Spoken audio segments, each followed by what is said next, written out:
Good morning, my dear students.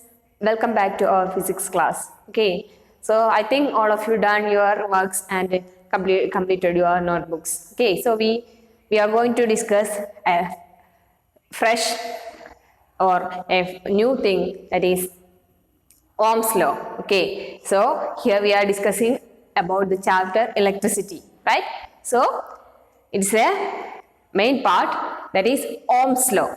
Okay, so we can look what Ohm's law says to us, right? Okay, so look into your textbook.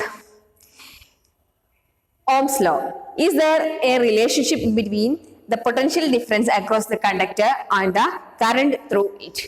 So do you think there is a relationship between the potential difference and current flowing through the circuit or conductor? Definitely there is a relationship. That relationship is shown by Ohm's law. Okay, so what does it say? Ohm's law says that the electric potential or the electric current flowing through an ideal conductor is directly proportional to the potential difference across its ends, giving that the temperature should be constant. Okay, so Ohm's law, here you have an activity 12.1. This activity we have to do in our labs, but unfortunately now we cannot do this experiment, right? Okay, so you just go through that experiment, and that shows that will give you the activity, that the experiment will give you that V by I, that means potential difference divided by its current, right? That will be a constant. Okay, so Ohm's law states that, what is Ohm's law?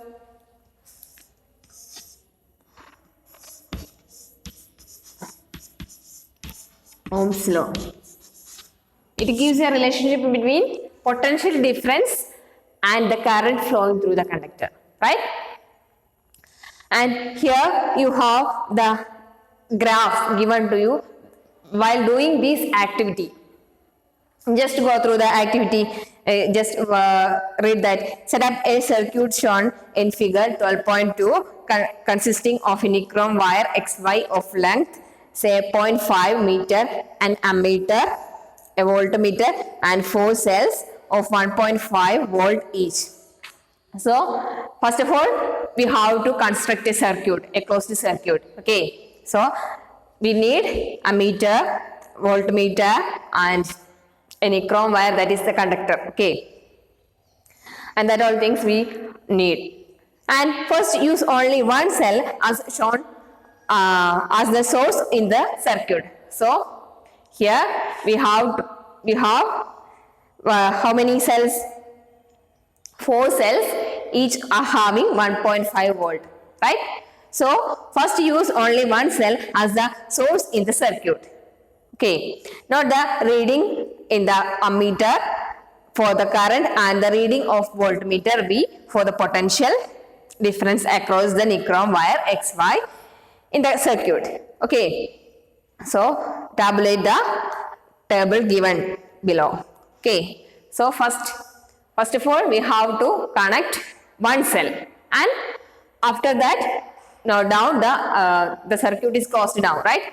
So there should be a current flowing through the circuit. Okay, so that current we can measure using ammeter. So the ammeter reading and also voltmeter is connected to for measuring the potential difference. Okay, so then we will get a current value I from ammeter and the potential difference from voltmeter. Okay, so we will get that two readings. And after that, now we have to second time we have to connect 2 cells, right?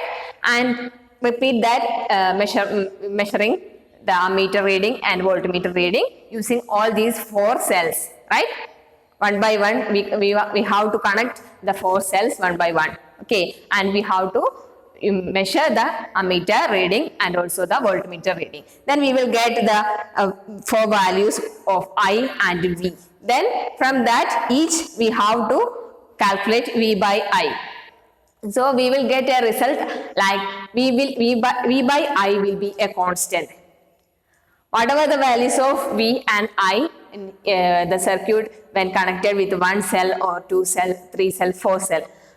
Whatever the values of V and I, then the result given by V by I, the value of V by I should be a constant. Okay, that means it suggests that V is directly proportional to I, or we can say the current flowing through the conductor is directly proportional to the potential difference across the wire.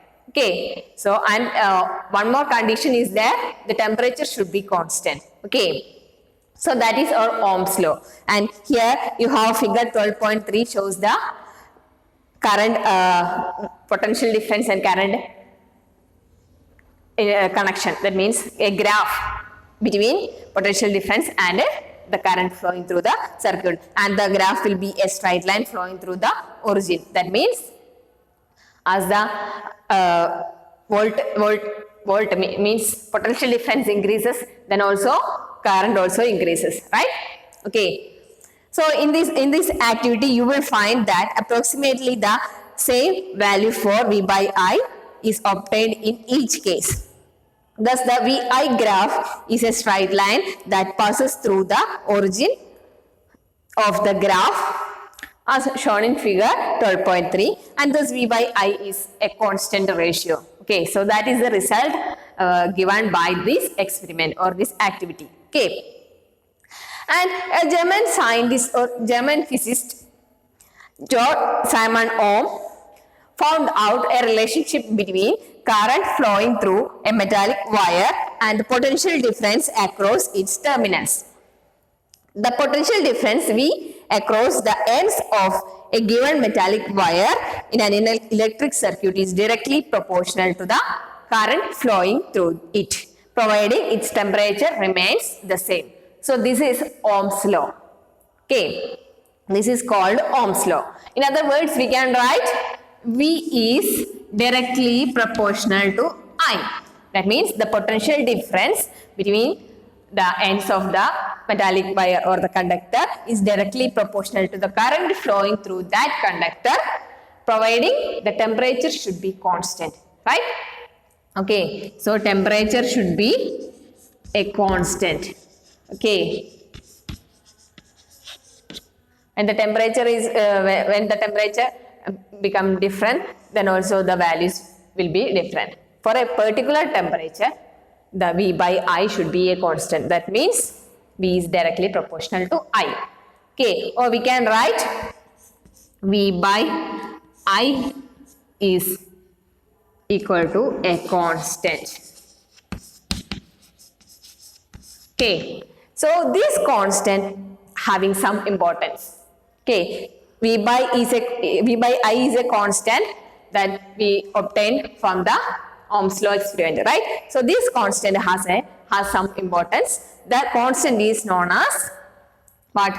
The resistance. Okay, so V by I, we have a constant R.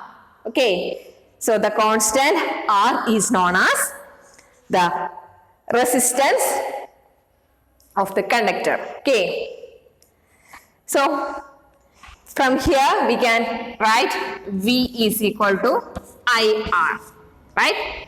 This we cross multiply and we get V is equal to IR. Okay, so in equation 12.4 that is given in your textbooks, R is a constant for a given metallic wire at a given temperature and is called as its resistance. Okay, so resistance all the metallic wires have some resistance. Okay, so that resistance is a constant for particular metals. Okay, അതായത് V by I is a constant. അതായത് V proportional to I എന്ന് നമ്മൾ പറഞ്ഞല്ലോ. Current ഒരു metallic വയറിലൂടെ ഒരു കണ്ടക്ടറിലൂടെ current flow ചെയ്യുകയാണെങ്കിൽ എന്താണ് അതിൻ്റെ പൊട്ടൻഷ്യൽ ഡിഫറൻസ് അതിനോട് പ്രൊപ്പോർഷണൽ ആയിരിക്കും. ദാറ്റ് മീൻസ് V ഇൻക്രീസ് ചെയ്യുമ്പോൾ I ഇൻക്രീസ് ചെയ്യും and V decrease ചെയ്യുമ്പോൾ I decrease ചെയ്യും. And we can write V by I is a constant. Okay, that constant is known as resistance. Okay, resistance of that metallic wire or that conductor. Okay, So it is the property of conductor to resist the flow of charges through it. So resistance have the definition, it is the resistance offered by, or it is the property of conductor to resist the flow of charges or the flow of current. It is the resistance offered by a conductor when a current flowing through the conductor. Okay, ഒരു കണ്ടക്ടറിലൂടെ current flow ചെയ്യുമ്പോൾ അത് ആ current ഫ്ലോയിനെ oppose ചെയ്യും, right? ആ opposing ടെൻഡൻസിയാണ് നമ്മൾ resistance എന്ന് പറയുന്നത്. Okay, so resistance is a property of a conductor to resist the flow of charges through it. Okay, so the SI unit of resistance is the resistance have a unit of ohm, and it is written or the Greek letter ohm. The Greek letter ohm representing the unit of resistance. Okay, so we have R is equal to, or from here we get R is equal to V by I. Okay, so we can define 1 ohm, that is we have R is equal to V by I. So 1 ohm, what will be 1 ohm resistance? 1 ohm resistance, we can write this as 1 volt divided by 1 ampere current, right? 1 volt potential difference divided by 1 ampere current. Okay, so that will be the definition of 1 ohm. That is, it is obvious that the current through a resistor is inversely proportional to its resistance. That means here we have V by I is equal to R, and also we can get from here I is equal to what? I is equal to the reciprocal of this, that means V by R. Okay, I is equal to V by R, and this shows that the current flowing through a conductor is inversely proportional to its resistance, right? That is inversely proportional. I is inversely proportional to its resistance, that means 1 by R, or we have I is equal to V by R. This indicates the current flowing through a conductor is inversely proportional to its resistance. That is clearly understood from here. That means resistance means the property of a conductor to resist the flow of charges, right? So resistance increase ചെയ്ത് കഴിഞ്ഞാൽ എന്ത് ചെയ്യും? അത്രയും കൂടുതൽ ഈ flow of ചാർജിനെ resist ചെയ്യും. That means the current will be less. Okay, കൂടുതൽ കറണ്ടിന് പാസ് ചെയ്ത് പോകാൻ കഴിയില്ല. So current is inversely proportional to the resistance of a conductor. Okay, if the resistance is doubled, the current gets halved. From here we know it is inversely proportional to R. That means current is inversely proportional to R. That means if the resistance doubled, that means resistance double ചെയ്തു എന്നുണ്ടെങ്കിൽ നമ്മൾ flow ചെയ്യുന്ന current half ആയിട്ടാണ് decrease ചെയ്യുക, right? Okay, so a component used to regulate current without changing the voltage source is called a variable resistance. So when we discuss the symbols and symbols used in a circuit diagram, there is a variable resistor or rheostat, right? So that is the device or the component used to regulate current without changing the voltage, and it is called a variable resistance. Okay, so voltage vary ചെയ്യാതെ തന്നെ current flow regulate ചെയ്യാൻ കഴിയുന്ന component ആണ് variable resistance or rheostat. Okay, so rheostat is used to vary the resistance without changing its voltage in a circuit. Okay, so in an electric circuit, a device called rheostat is often used to change the resistance in the circuit. So rheostat is used for changing the resistance, thereby changing the current. without changing the voltage of that circuit. Okay. So here you have another activity that will give you more idea about how the rheostat works or how the variable resistance works. Okay, so you just read that activity, and here also we cannot do this activity practically. Okay, so just go through the activity.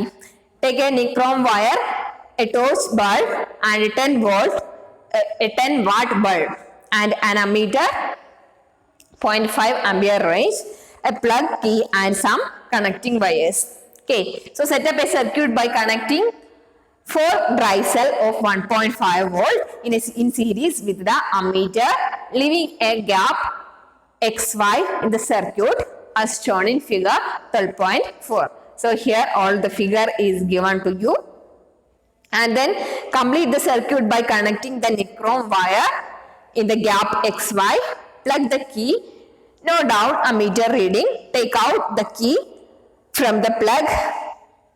Okay, so you should construct a circuit and note down the readings of ammeter, the current readings you should note in every time. Okay, so replace the nichrome wire with the torch bulb in the circuit and find the current through it by measuring the reading of the ammeter. So first of all we have to write, or we have to measure the current when the nichrome wire is connected in between the XY gap, and then we have to find the current when we connect a 10 watt bulb in the gap XY, and then what do we have to do?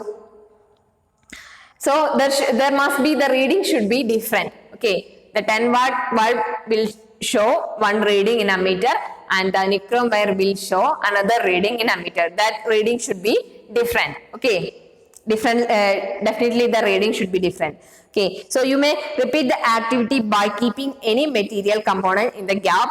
Observe the ammeter reading in each case. So in each case the reading will be different, the reading will change. Okay, that means each the nichrome wire or the bulb and everything have some resistance, right? So the resistance should be different for all these things, right? Okay, resistance different ആവുന്നതിനനുസരിച്ച് what will be the reading of ammeter? The reading of ammeter should be changed. Okay, resistance different ആയി കഴിഞ്ഞാൽ current flow ചെയ്യുന്നതും different ആയിരിക്കും. Okay, so that means the current shown by the ammeter reading, that will also different. Okay, so in this activity observe that current is different for different components. Okay, so why this difference happens? So how the difference happen, that is what are the things that make the difference in that current? Okay, so how the resistance, or what are the things that will affect the resistance, thereby affecting the current flowing through the conductor? So that we have to find. Okay, so certain components offer an easy path for the flow of electric current, while the others resist the flow. Okay, so some components have low resistance that will make more current through the circuit, and some components have higher resistance that will allow less current flowing through that circuit. Okay, so now we know that motion of electron in a circuit constitute an electric current, that is the flow of charges. The electrons will make a current, but we take the direction of current opposite to that of the electron flow. Okay, so the electrons however are not completely free to move within the conductor. They are retained by the attraction of atoms among which they move. So thus the motion of electrons through a conductor is retarded by resistance. Okay, so different components have different structures, right? So the electron flow is resisted by the atoms inside that the atoms that makes that component, right? Okay, so different components have different structure or different pattern of arrangement. So that will make some resistance to the flow of electrons. Okay. So now we are going to discuss the factors which affect the resistance of a conductor. Okay. So what are the factors that affect the resistance of a conductor? The resistance of a conductor, you know what is the resistance of a conductor? It is the property of that conductor to resist the flow of charges through that conductor. Okay. So what are the factors affecting that property, or what are the factors affecting the resistance of a conductor? First thing, the length of the conductor. Okay. The factors affecting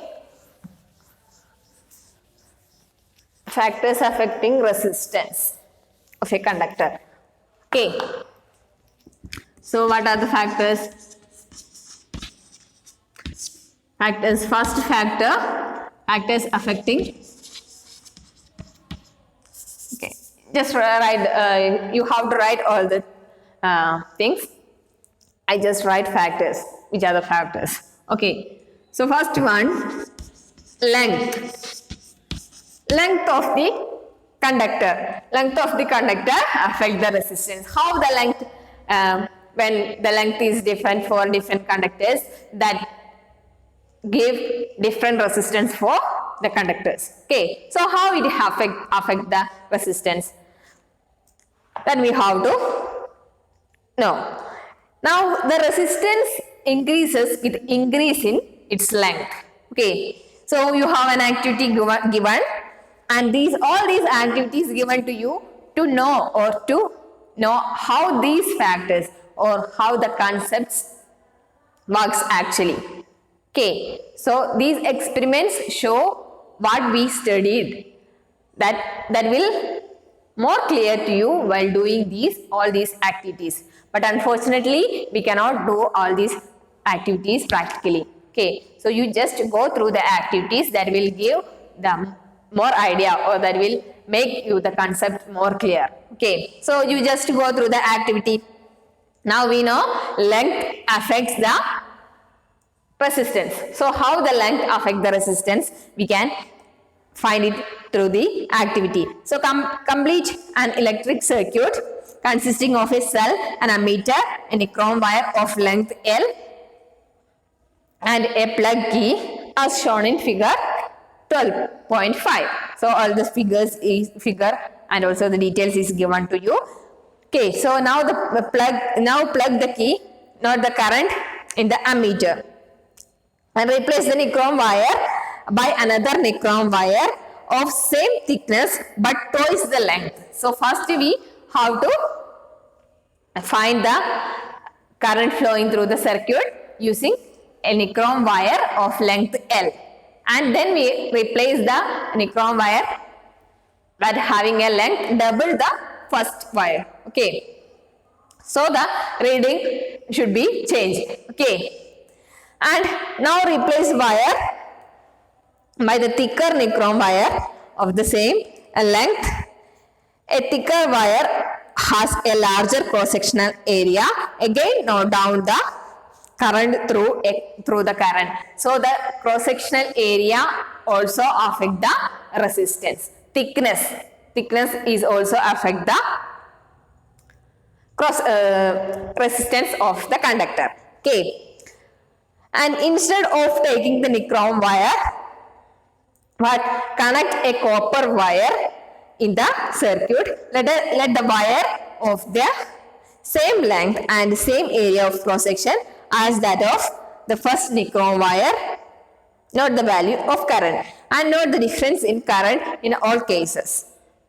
So when we do the activity, we can find length of the conductor affect the resistance, and second one, the cross-sectional area. Cross-sectional area also affect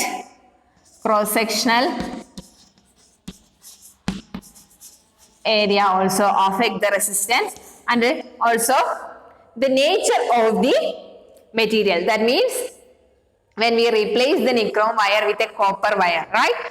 Then also the resistance will change or the current reading will change. Okay, so the nature of the material. Material means here we use different conductors, right? Okay, so nature of material also affect the resistance of that material. Okay, so how it affect the resistance? That is, when we increase the length, double the length, that means what happened? The resistance should also double.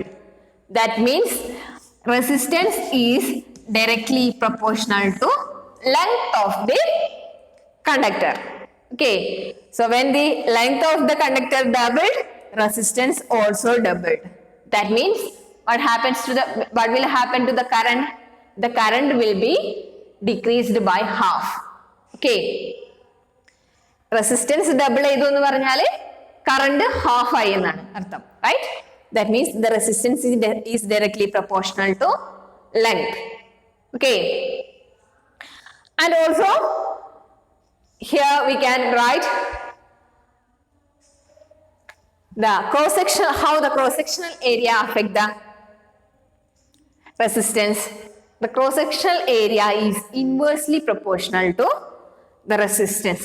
That means R is inversely proportional to area of cross section. That means if the area of cross section or the thickness doubled, then what happens? The area of cross section doubled means the R should be half, right? Okay, that means the relationship is inversional or inversely proportional. Okay, അതായത് resistance increase ചെയ്യുമ്പോൾ area of cross section increase ചെയ്യുമ്പോൾ resistance decrease ചെയ്യും. So when we replace the wire by a thicker nichrome wire of same length, a thicker wire has a larger cross sectional area. Again, note down the current through the circuit. So what will be the reading of current? The reading should be increased, right? That means current should be increased. The current and resistance is inversely proportional, right?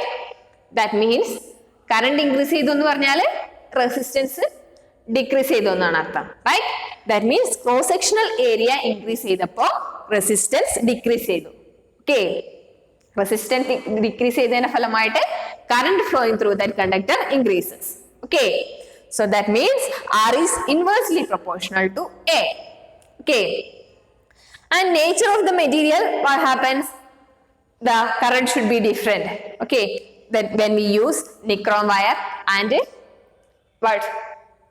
The copper wire, there should be a difference in the resistance or difference in the current flowing through these different conductors. Okay, so that is, now from here we have what?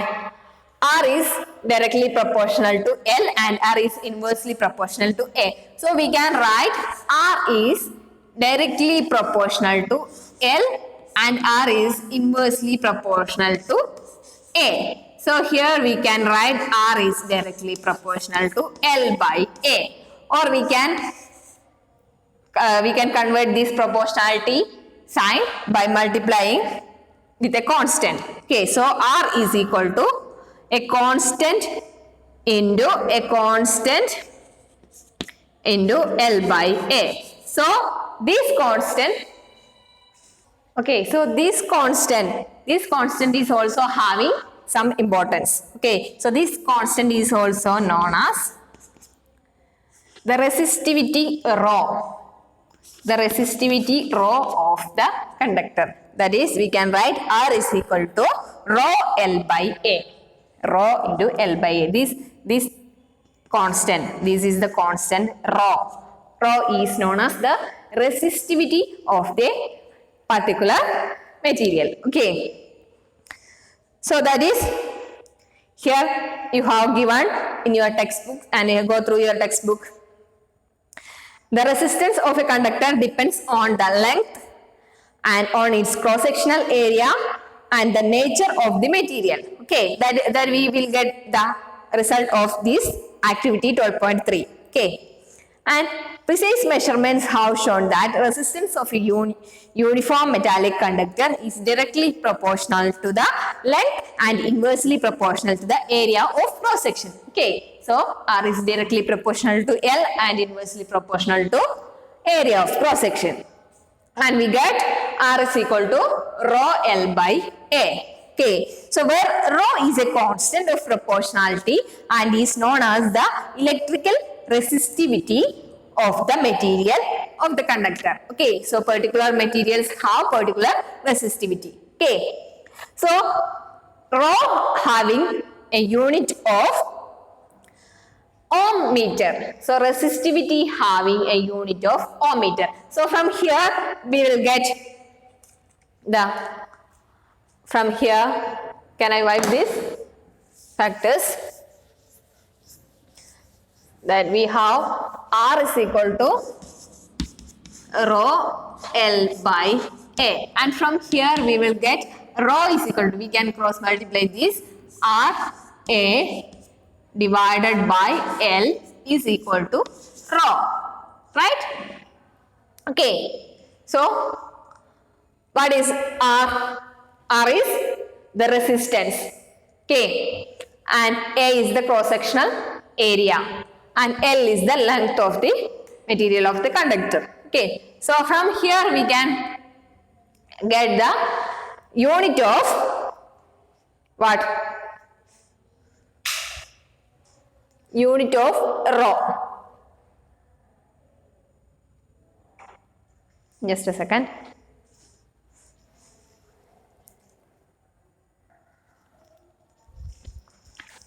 Okay, so from here we will get the unit of rho. Rho have a unit of ohm meter. How it will come? That is, resistance have a unit of ohm, that we know, and area having a unit square meter or square centimeter, like that. Okay, so area having a unit of meter square, right? And here length having a unit of meter. Okay, so this 1 meter will get cancelled, so that we will get ohm meter. Okay, so the unit of rho is, unit of resistivity is ohm meter. Okay, the unit of resistivity is ohm meter, and it is a characteristic property of the material. The metals and alloys have very low resistivity in the range 10 raised to minus 8 ohm meter to 10 raised to minus 6 ohm meter. So metals and alloys are a combination of some metals, right? Okay, so metals and alloys have very low resistivity in the range 10 raised to minus 8 to 10 raised to minus 6 ohm meter. They are good conductors of electricity. So we know metals and alloys will conduct electricity. Okay, so due to this low resistivity, they can conduct electricity through them easily. Okay, so insulators like rubber and glass have resistivity of the order 10 raised to 12 to 10 raised to 70 ohm meter. So both the resistance and resistivity of a material vary with the temperature also. Okay, so when we do the experiment, that means the Ohm's law, we note that the temperature should be a constant, right? Then only the Ohm's law valid. Okay, so that means the resistance and the resistivity also vary with the temperature. Okay, so the fourth point, that the factor affecting resistance, that is temperature. Okay, so what are the factors affecting resistance? It is length of the conductor, length of the material of the conductor, area of cross section of the material, and then nature of the material, and fourth one, temperature. Okay, so here you have a table given to you, some conductors, some alloys and metals, and the material having some resistivity. The resistivity values also given to you. Okay, So these are about how the resistance vary with the particular factors. Okay, and it is what now we define resistivity, and it is the resistivity is also known as specific resistance. Okay, so the resistivity is also known as specific resistance of the material. Okay, so it is specific to all material. That is, if we take copper wire, it will have a rho value. Okay, so the values are also given to you. And when we take gold, it also having another resistivity value, right? So the specific resistance or the resistivity is specific to all these materials. Okay, each material have a particular value of its resistivity. Okay, so this is all about resistance and the resistivity, how they vary with what length and area of cross section, material, nature of material, and also with the temperature. Okay, so hope you clear about this topic. And here you have some examples, example 12.3 to 12.6, that all questions you have to do in your notebook. Okay, one question we can look into one question, example 12.3. Okay, 12.3, what it say? 12.3 gives how much current will an electric bulb draw from 220 volt source if the resistance of the bulb filament is 1200 ohm, and how much current will an electric heater coil draw from a 220 volt source if the resistance of the heater coil is 100 ohm. So what we have to do? How much current will an electric bulb draw from 220 volt source? So we have to find the current I, and what are the facts, what are the ideas, or what are the values given to you? The potential difference value is given to you, right? So V is given as 220 volt, right? And resistance of the bulb of the filament having 1200 ohm. So the resistance is also given 1200 ohm. Okay, so we have to find I. From Ohm's law, we know what we know. What Ohm's law says? V by I is equal to R, or we have I is equal to V by R, right? I is equal to V by R. Okay, so V value is given and R value is also given. So substitute this 220 divided by 1200. So what will be the value? It will be 0.18 ampere. You should write the unit also. Okay, the current having a unit of ampere. So 0.18 ampere current will drawn by the bulb, okay, in that circuit. And how much current will an electric heater coil draw from 220 volt source if the resistance of the heater coil is 100 ohm? So another electrical equipment, that is heater. Okay, electrical appliance, heater. And heater, how much current the heater will draw? The resistance of the heater coil is given as, how much resistance? R is given as 100 ohm. Okay, so the resistance is lowered from that of the bulb. Okay, and V is also 220 volt, and from here we get I is equal to V by R, that is equal to 220 divided by 100. So what will be the answer? The answer will be 2.2 ampere. Okay, so note that the current flowing, the potential difference is same, but the resistance, when the difference in resistance happens, then the current will also different, right? Okay. So note the difference of current drawn by an electric bulb and the electric heater from the same 220 volt source. So the volt source is same 220 volt, but the difference in resistance make a difference in current. Okay. Higher resistance will offer what? Lower current, and lower resistance will offer higher current. Okay. So that is example 12.3, and you should do 12.4, 12.5 and 12.6 in your notes, and also you have to find the answers of questions given in the box 1 to 5. Okay. So that is your homework. You should do the homework. Okay, so we can meet in the next class, and if you have any doubt while doing these problems or anything related to the class that we already taken, okay, so you can ask and we can meet in the next class. Okay, children, thank you.